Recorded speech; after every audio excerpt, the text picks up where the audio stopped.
अश्किल sir, ऐसा क्यों देखने को मिलता है कि अगर कोई व्यक्ति जिसके ऊपर कम लोन है, अगर बाय चांस वो जो है अपना लोन नहीं किस्त दे पाता, तो उसके खिलाफ जो है बैंक कार्रवाई करता है, एक्शन में आ जाता है। उसको नोटिस जो है वो जारी किए जाते हैं।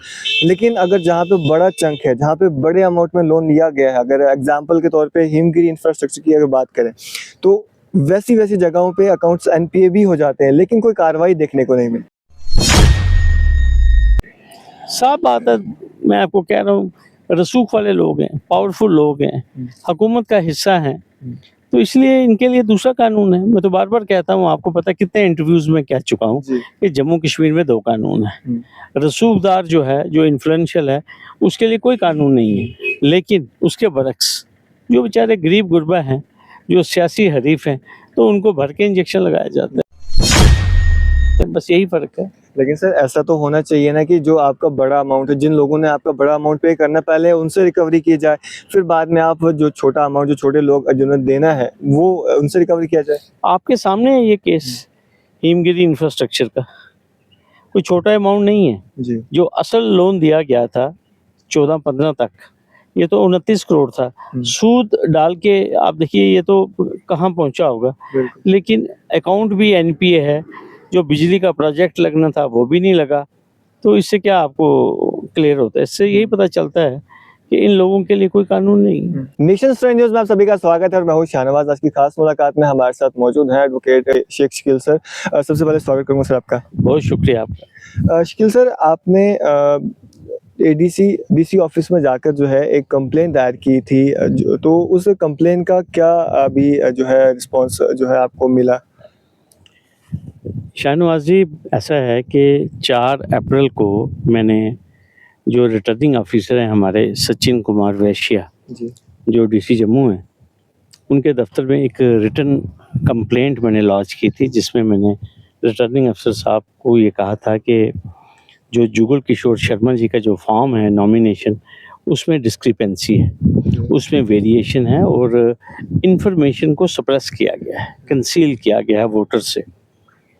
तो मैंने उस कंप्लेंट में यही लिखा था कि जो साल 2019 का जो फॉर्म था नॉमिनेशन, उसमें लाइबिलिटीज़ कॉलम में जुगल किशोर जी ने ये लिखा कि मेरे ऊपर 34 करोड़ की लाइबिलिटी है जी। लेकिन ये जो अभी फॉर्म भरा उन्होंने अभी 2024 में 30 मार्च को, तो जहाँ लाइबिलिटी का कॉलम था, उन्होंने लिखा कि अब मेरी लाइबिलिटी जो है वो 20 लाख रह गई। तो इसका मतलब ये है कि 33.5 करोड़ से ज़्यादा की जो लाइबिलिटी है, उन्होंने बैंक की जो है वो चुकता दी है। तो मैंने यही चीज़ जो है रिटर्निंग अफसर साहब के नोटिस में लाई कि ये जो डिस्पैरिटी है दोनों बयान हल्फियों में, इसकी छानबीन की जाए। शकील सर, जिस तरह से बहुत सारे कैंडिडेट ऐसे हैं जिन्होंने उन्होंने भी जो है फॉर्म भरा था कि वो भी जो है नुमाइंदगी लोगों की करेंगे, लेकिन उनके फॉर्म रिजेक्ट कर दिए गए बिना किसी रीज़न के। एक व्यक्ति था, उनका फॉर्म रिजेक्ट कर दिया गया क्योंकि उनके ऊपर कार का लोन था, तो उस वजह से उनका फॉर्म रिजेक्ट हो जाता है। और अगर रियलिटी में ये लाइबिलिटीज़ पेंडिंग है जुगल किशोर जी की, तो उनका फॉर्म एक्सेप्ट कैसे हो सकता है? देखिए, बात ऐसे है, मेरा मकसद ये नहीं था कि उनका नॉमिनेशन जो है रिजेक्ट हो। मेरा मकसद ये था कि जुगल किशोर जी से ये छानबीन की जाए, उनसे पूछा जाए कि जो वेरिएशन है उनके एफिडेविट में, कि 2019 के एफिडेविट में कहते हैं कि 34 करोड़ की लाइबिलिटी है जी। तो 24 वाले एफिडेविट में वो लाइबिलिटी रिस्ट्रिक्ट हो गई 20 लाख में। तो वोटर्स को जानने का हक है, वोटर्स के पास कंप्लीट इंफॉर्मेशन होनी चाहिए। एक तो अगर जुगल जी ने लिखा कि 20 लाख रह गए, तो इसका मतलब यह है कि वो उन्होंने अपना कर्जा जो था उसको अदा कर दिया, लेकिन बताएं तो सही कि कैसे अदा किया। बिल्कुल ठीक है, क्या उनके पास इतनी आमदन थी, क्या इतना कैश था उनके पास 33.5 या 34 करोड़ जो उन्होंने अदा किया। और ये भी बताना चाहिए था कि ये किस इंस्टीट्यूशन को पैसा देना है, ये कौन सा बैंक है और किस तारीख को उन्होंने इस लाइबिलिटी को क्लियर किया, इसके ऊपर तो वो खामोश थे। तो यही चीज़ मैंने रिटर्निंग अफसर के नोटिस में लाई। क्यों क्योंकि ये जो एसेट्स लाइबिलिटीज़ का जो क्लास है, ये सुप्रीम कोर्ट की जब जजमेंट आई थी उसके बाद ये उसमें ऐड किया गया, ठीक है? तो ये बड़ी वाइटल इन्फॉर्मेशन है और अगर इसको कंसील किया गया है, सप्रेस किया गया है, तो इसकी बुनियाद के ऊपर ये एक जुर्म है। इसके लिए इनके खिलाफ कंप्लेंट लॉन्च हो सकती है for concealing, for suppression and for filing false affidavit, और कल को इलेक्शन पिटीशन में इनका चुनाव भी रद्द हो सकता है।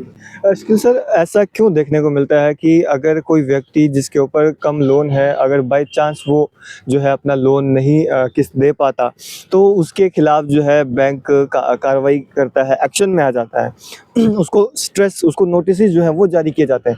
लेकिन अगर जहाँ पे बड़ा चंक है, जहाँ पे बड़े अमाउंट में लोन लिया गया है, अगर एग्जांपल के तौर पे हिमगिरी इंफ्रास्ट्रक्चर की अगर बात करें, तो वैसी जगहों पे अकाउंट्स एनपीए भी हो जाते हैं, लेकिन कोई कार्रवाई देखने को नहीं मिलती। साफ बात है, मैं आपको कह रहा हूँ, रसूख वाले लोग हैं, पावरफुल लोग हैं, हुकूमत का हिस्सा हैं, तो इसलिए इनके लिए दूसरा कानून है। मैं तो बार बार कहता हूँ, आपको पता है कितने इंटरव्यूज़ में कह चुका हूँ कि जम्मू कश्मीर में 2 कानून है।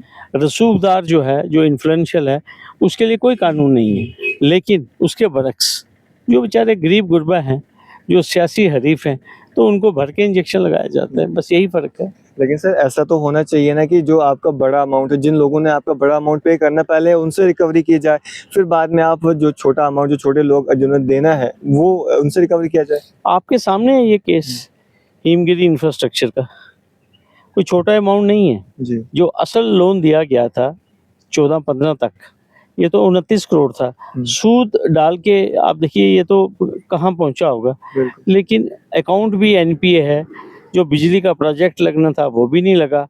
तो इससे क्या आपको क्लियर होता है? इससे यही पता चलता है कि इन लोगों के लिए कोई कानून नहीं है। सर अगर हम बात करें जम्मू कश्मीर की सियासत की, तो जिस तरह से सियासी माहौल जो है वो गरमाया हुआ है, अलग-अलग कैंडिडेट्स ने जो है नॉमिनेशन फॉर्म भरा है, इलेक्शन की तैयारियां चल रही हैं, और अब अगर बात करें हम भाजपा की, तो भाजपा के दोबारा स्टार कैंपेनर्स जो हैं वो तक जो है लाए जा रहे हैं यहाँ पे कैंपेनिंग के लिए।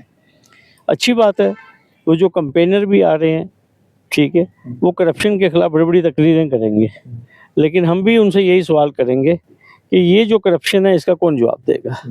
आप मुझे बताइए ना।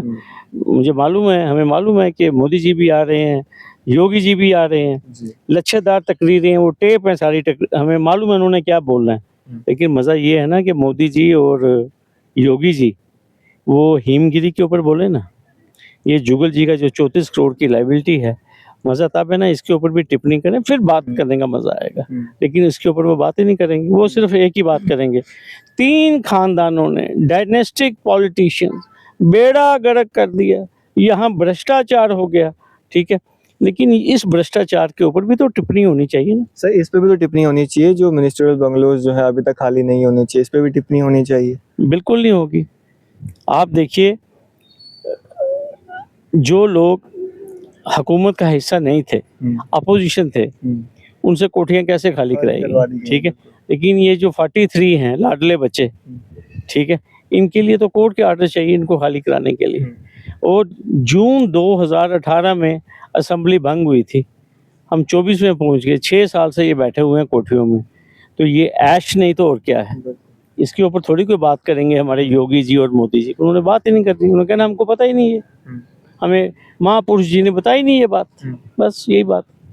तो सर जिस तरह से बहुत सारे लोग ऐसे हैं, जिस तरह से सब जानते हैं कि वोटिंग जो है एक राइट है इंसान का, एक वोट से जो है सरकार पलट सकती है, तो बहुत सारे लोग ऐसे हैं जो वोट्स नहीं डालते, हालांकि उनके वोटर आईडी कार्ड्स बने हैं, वो उनके पास हक है कि वोट डाल सके, तो उन लोगों के लिए क्या कहना चाहेंगे, वो किस कैंडिडेट को देख कर जो है वोट डालें? देखिए, मैं यही अपील करूंगा अपने तमाम वोटर्स को कि इस वक्त अपनी आंखें खोलें, वोट डालने से पहले जो भी कैंडिडेट है उसको पूरा स्कैन करें, उसके रिकॉर्ड को स्कैन करें, जो इन्फॉर्मेशन उसने शेयर की है, अगर वो इन्फॉर्मेशन फॉल्स है तो समाज के सामने लाएं कि इसने झूठा एफिडेविट फाइल किया है। तो इसलिए मैं ये कहूँगा कि ये इस वक्त जो समय है, इस वक्त जो वक्त है, वो इन्वेस्टिगेशन करने का वक्त है, वो इस टाइम क्वेश्चन करने का वक्त है। तो इसलिए मैं तमाम वोटर्स को यही इस्तदा करूँगा कि जो भी किसी भी सियासी जमात का लीडर है, अगर आपको लगता है कि वो ट्रांसपेरेंट है और उसने खुल के साफ तरीके से अपनी इंफॉर्मेशन पब्लिक के सामने लाई है, और जो उनको मन पसंदीदा कैंडिडेट है उसको वोट करें। चलिए, शुक्रिया सर हमारे साथ बातचीत करने के लिए। Thank you very much, thank you. तो ये थे हमारे साथ senior advocate Sheikh Shakeel sir, हमारे साथ बातचीत कर रहे थे। आपकी सब पे क्या राय है, आप भी अपनी राय कमेंट्स बॉक्स में जरूर दें। अब इस तरह की अपडेट्स के लिए जुड़े रहें मेरे साथ, देखते रहे नेशन स्ट्रेंथ न्यूज़।